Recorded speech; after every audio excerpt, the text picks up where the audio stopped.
Sometimes I like to listen to scary stories, and I do that because it pushes the edges of my imagination. Like, cause sometimes like reality doesn't just do it for me. Like that's why I play games. That's why I make games. That's why I make beats. You know what I'm saying? You get to push the limits of your imagination. So sometimes I listen to scary stories, but I just want to listen to one today.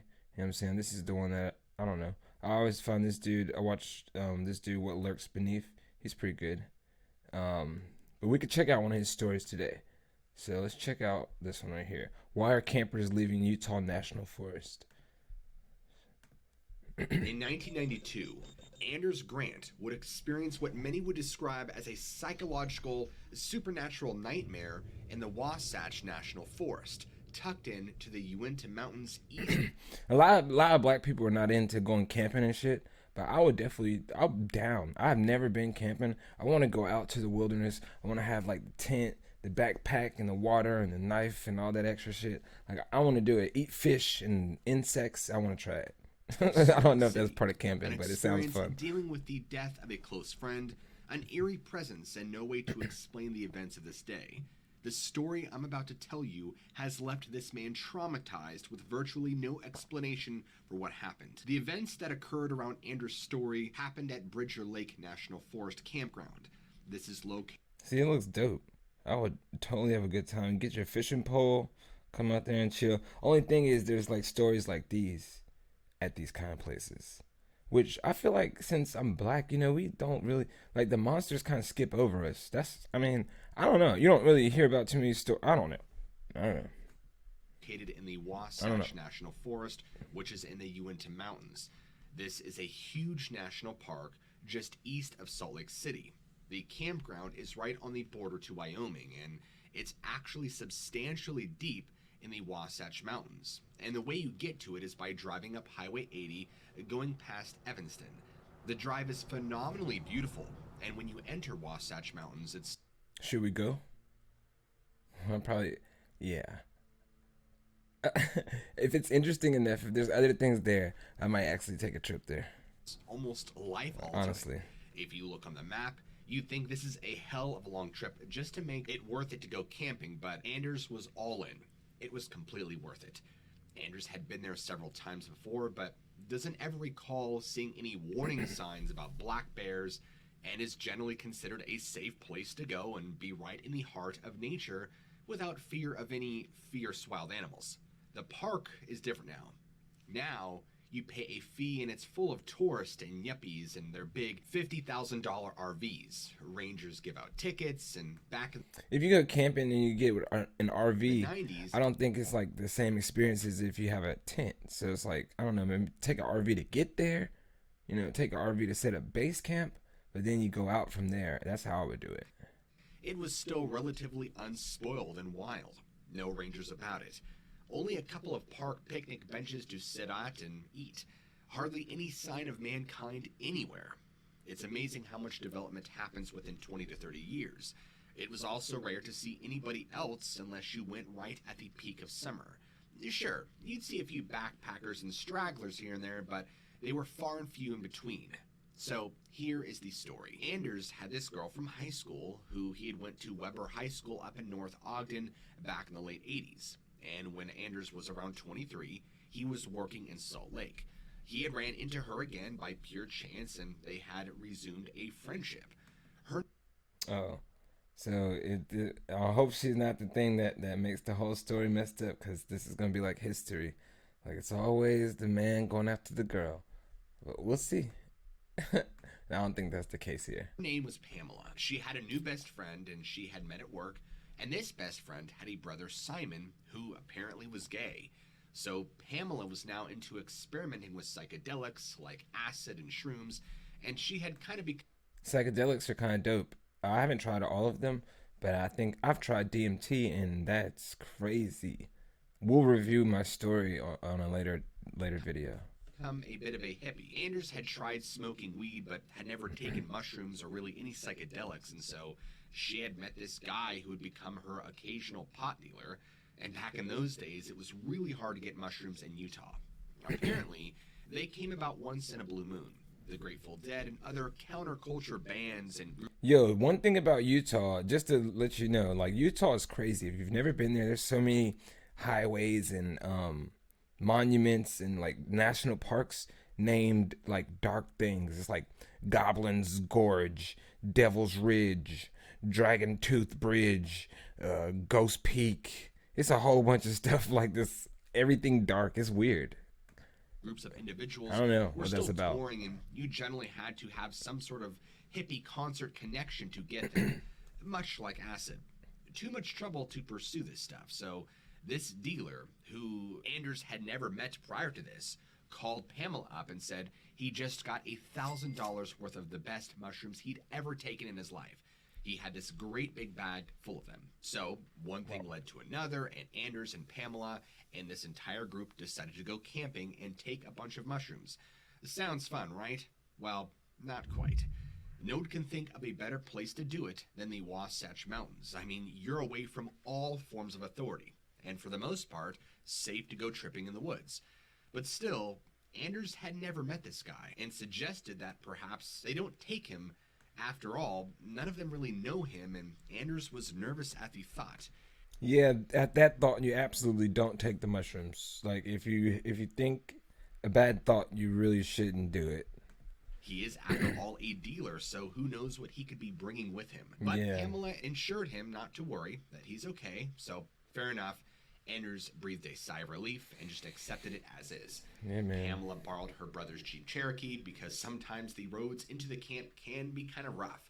So she picks Anders up, and one after the other, the entire party all pile into the Jeep and finally pick up the dealer guy. Everybody's all anxious to see this big bag of shrooms. However, this dealer guy only has enough for 3 people because he did not know that Anders and Simon were going to be coming, so he kind of grumbles and goes back into his house and gets some more. He seems okay with it, so nobody was really too worried. Everybody eventually stopped and picked up about $40 worth of provisions. Now Anders was getting excited, as was everybody else. This was shaping up to be a very fun adventure ahead. And at this Like you really are not supposed to go on adventures with people you don't know. So it might not be Pamela. Now I'm thinking it's the dealer, bruh. point, It's gonna mess the it's story about up. 100 miles to Fort Bridger, which they did in under 2 hours. Then it was about another hour to the campsite. However, during this trip, this guy, the dealer, starts to really rub Anders the wrong way. See, I knew it. He immediately I knew it. somehow picks up on the fact that Simon is gay, or at least he thinks he is, and he has this weird way of saying really offensive, demeaning things to him, trying to provoke a response, as though he's supposed to be funny, but no one thinks he is. Yeah. It gets old really fast and really kind of ruined the mood for Anders and crew. By the time they had finally reached the campground, Anders was already completely fed up with the guy and realized that perhaps his intuition was right, that they should have just bought the shrooms and left him behind. But Anders thinks now, looking back at things, that his old girlfriend was just looking to save money. He's really not sure what she was thinking. The dealer had told her that he has lots of shrooms and let's go camping, and she had just said yes without even considering everything. In hindsight, Anders is pretty sure that this dealer guy was just trying to get into Pamela's pants, but Dang. that's beside the point. So they finally get to the camping spot, they get the tent set up and a fire prepared for later that night, and other stuff. They had I knew it was nice the dealer. drinks. It was I a knew it was very the hot dealer. and sunny day, and it was now roughly around 1 or 2 p.m. And so they're all getting settled in for the most part. So Anders suggests that they all do the mushrooms right then and there, so that way in a short while it's still warm, they can go on a hike. Everybody seemed to agree and like the idea, so everybody took a large helping of shrooms. Not And everybody. Anders remembers they didn't taste bad at all. And he always thought they were supposed to make you puke, but they tasted more earthy and very reasonable. And sure enough, 40 minutes later, and they began to trip a little. This guy, the dealer, had brought a big old bottle of cheap whiskey. And Oh, he God. starts downing the whiskey with cans of soda that he purchased, and he offers it to Anders and the rest of the crew, but nobody else really wants a drink. And then he begins to get angry and mean and just Oh, a nasty man. drunk. I knew it was And gonna be the everything dealer, starts bro. to take a dark turn.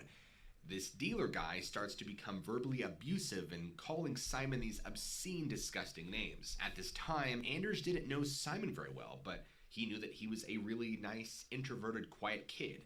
Not somebody who would cause anyone trouble, but The poor kid could not stand up for himself either. He was fairly shy and didn't talk much. As a matter of fact, Oh wait, what kind of fucking ad? These mobile game ads are the worst, bro. But the game is absolutely not like this. I can guarantee you 100% that it's not like this. I'm not gonna watch it though, but I just wanted to say that. I've tried, like when I was younger, I downloaded mobile game ads, and I thought it was real, but this is not real, bro. Don't believe none of these ads. Anders isn't even entirely sure he was even gay. He might have just been very shy and awkward. He's not sure. Now, as things begin to heat up in the camp, arguments began to fly back and forth when Simon's sister was now getting really pissed off. And here they all are, beginning to trip, and everything was feeling horrible. Oh, and the more man. Simon's sister stood up for her brother, the more it encouraged this guy. He was saying things like, "You can't stand up for yourself," and Anders got into it saying, "Why are you badgering him?" I mean, this guy was saying some really horrible things to Simon. He seemed to be more interested in getting drunk, though. So commotion was happening, and everybody was getting very upset and arguing, and the mood was just really souring. And so finally, Simon had had enough. He gets up and storms off, going towards the lake. So, with Simon gone, this guy begins to simmer down. But I bet you there's gonna be a twist in the story where it's not even the dealer dude. It's gonna be something else. his sister just continually lectures him and apparently succeeds in giving this guy a real sense of shame and guilt. No one says anything for ages, and it turns into a real bummer trip. So they go all about their business, and they start to talk about stuff, and everything becomes okay again for a time. And then a long amount of time had passed, and someone finally says, "Hey, how long has Simon been gone for?" And none of them were sure. A long time it had been, hours at this point. This guy, Yeah. So if everybody's there and Simon's the only one that's been missing, so I don't think Simon went to go harm himself because he had some support there. He had that girl Pamela there, which was friends. So I think there's some other shit going on here. Let's see. this dealer drunk jerk now apparently begins to feel a bit of guilt and shame for the harm he caused, Yeah. and eventually volunteered Yeah. to go find Simon. And Yeah. he just says, "Don't worry, I'll go find him." And Anders adds in saying, "I'll go with you." And they both agree. And somehow this dealer guy seemed like he had changed now, so Anders felt optimistic that the rest of the day would be at least tolerable, if not good. And he got the feeling that the guy was just upset because Pamela had refused him sexually and was just taking it out on Simon because his ego was bruised and Simon was an easy target. And as they're walking together and chatting, and he's getting to talk to this guy more now, he didn't really seem like such a bad guy. So, Anders and Dealer finally reach a spot where they can begin to walk down towards the lake. And there were lots of thin, tall trees, and everything is open and it's an easy view. It's beautiful, almost surreal. It's definitely God's country. It's majestic. And so they start yelling out, "Simon! Simon!" But there's no response. There's a split in the trail in which one goes to one spot by the lake and the other takes you to another spot.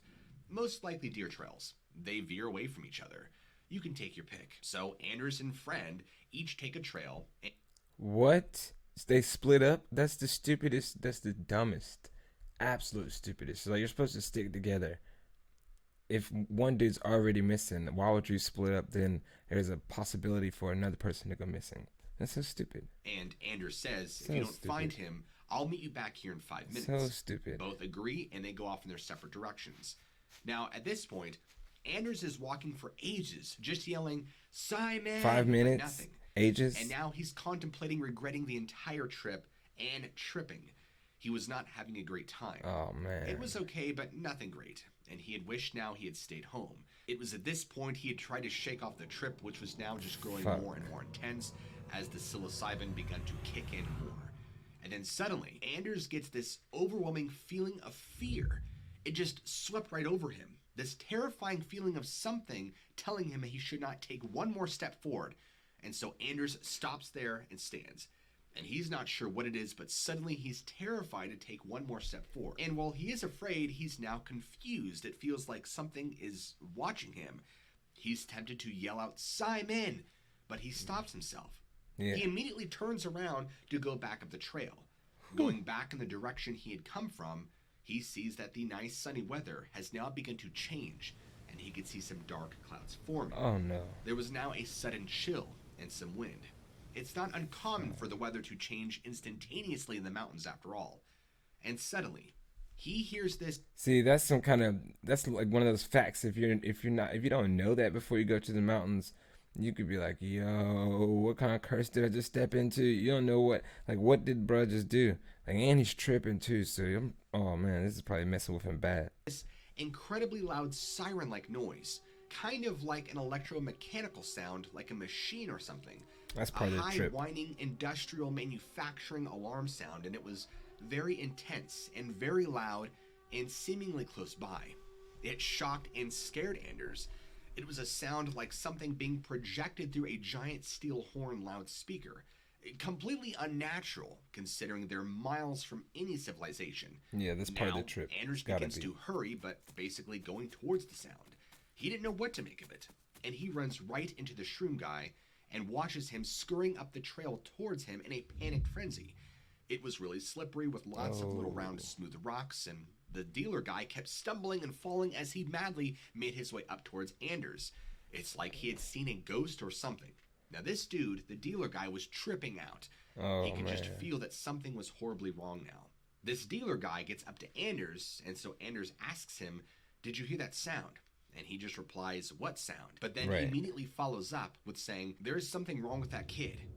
And now he's clinging on to Anders' shirt like a scared child. He's bruh, it's Simon. Totally different now. Anders could barely even recognize him. And Anders is trying to pursue him, but he could not get any more information out of him no matter how hard he tried. And eventually, Anders said, "Let's go." And so the two began to walk for a minute until they run into Simon. Oh, and I told here's the you. thing. Simon, he's right at the edge of the lake, on his knees. It's like he's frozen solid with his hands by his side. And the weirdest part is he's staring up at the sky and covered in what looked like from head to toe white ash. Bruh. What? All over his body, every inch, including his hair and his face and clothes, just covered. It looked like the grayish white cement mixture that Anders had used in the past, or a cement mixture that most of us are probably familiar with. You know, the ultra-fine kind that gets on everything. But there was none on the ground or anywhere around him. Anders and the dealer guy both run up to him, and he has his eyes closed, just staring up with his mouth wide open as though he's silently screaming at the sky. Anders grabs his shoulder and is yelling at him to see if he's okay, and Simon just collapses to the ground. And he tells the dealer guy, "Go get the girls now." And so this guy gets up, he runs off and goes to get them. In the meantime, Anders is trying everything he can to get a response out of Simon. And then he hears the siren again, but this time it's even closer to Anders. It's literally right behind him. And now at this point, Anders is freaking out. He cannot see anything through the trees. He's telling Simon, "Get up, buddy. Come on, get up. We gotta go now." And he is really starting to panic. But Simon proved to be unresponsive. Anders tries to pick him up, but he's too heavy. He tries to get his arm around his waist to gain some leverage and get him on his... That's why, yo, no matter what you do, who you are, you should always do like 5 to 10 push-ups a day. You can get through any kind of situations like these, you know what I'm saying? feet, but no luck. It's like he's just been switched off. No noises, no sound of breathing. Another mobile game ad. It's probably fake too. Goodbye. Now, Anders was truly panicking. Now, a few minutes go by, and the dealer guy, along with the two girls, Pamela and Simon's sister, come running up, and Simon's sister just begins freaking out. She is hysterical. They didn't know this at the time, but something really bad had happened to Simon. Again, Anders and everybody at this point hears the siren around them. Everybody hears the siren. Except the dealer guy. Except the dealer. Oh my god, hold on 1 second, y'all. Let's check this real quick. Let me check something real quick. Alright, we're good. Looks at Anders horrified and says, "What was that?" And Anders tells her, "I don't know. Help me get Simon up now." In the How's meantime, the dealer don't hear? the dealer guy did not seem to hear the siren. How? And Anders isn't sure if he's just so overwhelmed or what, but he has this weird, stunned, disconnected look to his face. He starts to ramble incoherently about them. And he points over to some place by the trees and said, "There," he says, They stuck him. Anders didn't know what the heck he was talking about. Anders thought there might have been some redneck teenagers up here camping, causing trouble. I mean, he could not decipher what this dude was talking about or what to think. So, just trying to push through everything, they somehow eventually got Simon back to camp and placed him onto a picnic bench. It was unbelievably difficult to move him. At first, he was really stiff and awkward, and then he was like a big rag doll, all heavy and awkward and floppy and hard to hold on to. His sister was screaming the entire time and crying and yelling, "What did you do to him?" And Anders is yelling back to her, "I didn't do nothing." The other guy just was basically checked out, non-responsive in a vegetative state. Anders says he did not recognize his old girlfriend Pamela either. Even her hair looked different, a different color and length, and her clothes looked different. What? Her clothes looked strangely old-fashioned, as though from another era. And here is Simon, pure grayish-white, covered in this mysterious ultrafine powder. This stuff didn't come off on them either. None of them. Nobody knew what this stuff was. Never have any of them been so freaked out in their entire life. Little did any of them realize a heavy storm was now sweeping over the area, and the sky was now black with clouds. Yeah, this is a scary story, bruh. Like, real talk, that's kind of scary. And it was beginning to rain and pour down heavily. In their panic to get out of there, they left almost everything behind. They got out of the main park area, and at the bottom, near the main road, were these giant bins that the park has, and there's signs which encourages everybody to remove their own What do y'all think that white powder was? That white stuff? You think we're going to figure that out? What do you even think is going on here? Is Simon the one? Or is it something that happened to Simon? Did you do a spell or something? trash and dump it at this point. The dealer guy points at the bins and begins to open the door to get out. And Pamela has to literally hit the brakes to stop to keep him from hurting himself because he's trying to get out and he stumbles over the bins, tossing what's left of his shrooms into it. Then he gets back in and just stares forward, completely blank, still in this dead vegetative state. And they drive and they drive and they drive until they reach the tiny little town area of Fort Bridger, which Anders doesn't even think at the time had a police department. It's a genuine one-horse town. The whole time they're screaming and carrying on at each other, going into complete hysterics. Simon was now becoming less gray and more luminescent white, almost glowing. Anders could barely even look at What? Yo, I don't know what I would do in this situation. For one, this is why you don't take drugs for strangers. This is why you don't go on trips with strangers. This is why you don't go on separate trails with strangers. Like, just fuck strangers, dude. look at him without freaking out. The guy who supplied the mushrooms was just zoned out. See? As if the lights were on, but nobody was home. Anders thinks this guy saw something by the lake, but it was just so terrifying that the dealer guy just shut down mentally, and it just clicked off. Now, they called 911 on a payphone, and there was no one about in this small town. The guy who had the shrooms snuck off and disappeared during the chaos, What? never to be seen again. What? And Anders watched him slink off, but didn't say anything. Anders wasn't even sure that this guy knew where he was going. Anders is pretty sure this guy was just tripping out or gone mentally and just decided to leave. So he has no idea where he went.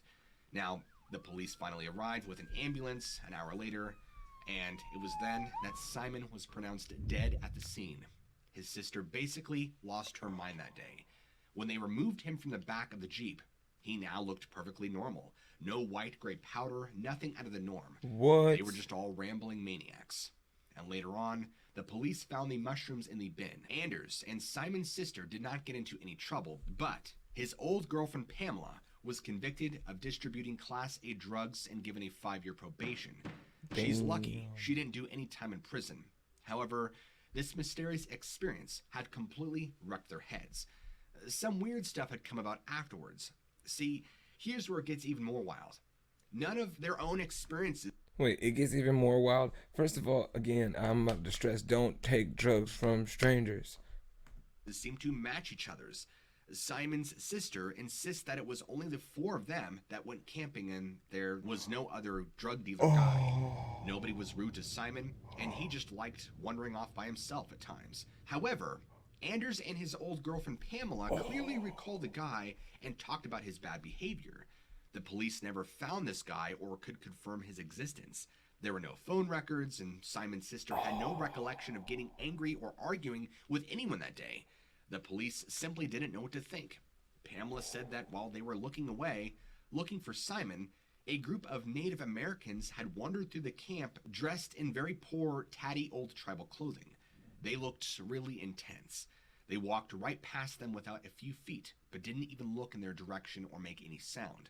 However, the Wind River Reservation is 150 miles north and is occupied primarily by the Shoshone and the Arapaho Indians. The police took Pamela back up the mountain later that day, and she showed them where the guy dumped the mushrooms.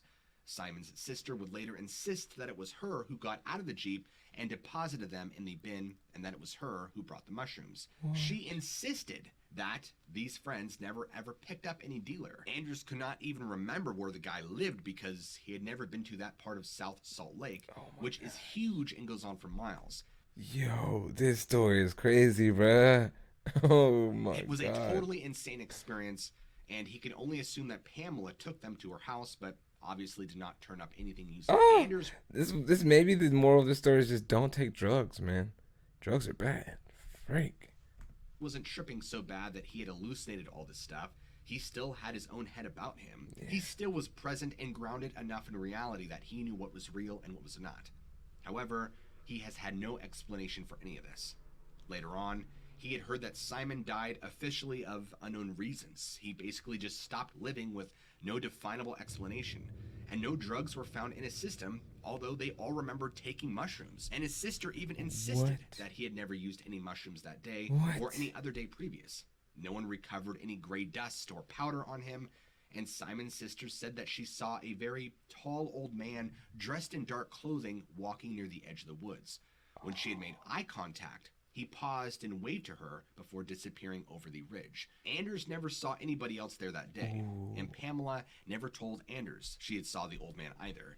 So he wants to know, what was all of this? Was it just kids using shrooms and getting a mental wrecking? Yeah, was it just kids using shrooms? I really don't. Whoo. Ooh, that was crazy. Hold on, let's let him finish. I got some stuff to say. Folly, an experience with aliens, perhaps, or were they violating the sacred burial spots of Native American Indians? And if so, why would they want to harm a good soul like Simon? And what was that horrible siren in a place utterly devoid of human civilization? None of it makes much sense. Could it have been evil spirits or a witch in the mountain? Shadow people or something supernatural and sinister? Did a parallel universe open and allow through some malicious beings through before retreating back to where they came? It is these events that have haunted him ever since 1992 on that horrible day. If you guys enjoyed today's episode, be sure to go ahead and smack that like button and let me know what you think. Alright, smack the like button. However, let's think about this, yo. So, Anders, I think maybe possibly Anders was the one that was tripping, right? Because Anders is the one who, oh man, they said on the ride to the place that the whole mood was messed up, at least from Anders' perspective. The whole mood was messed up because the dude was like saying bad stuff about like the gay dude. And then at the end, that never really happened. Or did it? That junk was crazy, bro. Whatever kind of shrooms those were, you're supposed to just stay at home with those, man. Don't take those. That was like the end of the video. I'm gonna stop it right here. I'll probably upload this to YouTube or something. But that was crazy. That was pretty scary. Peace.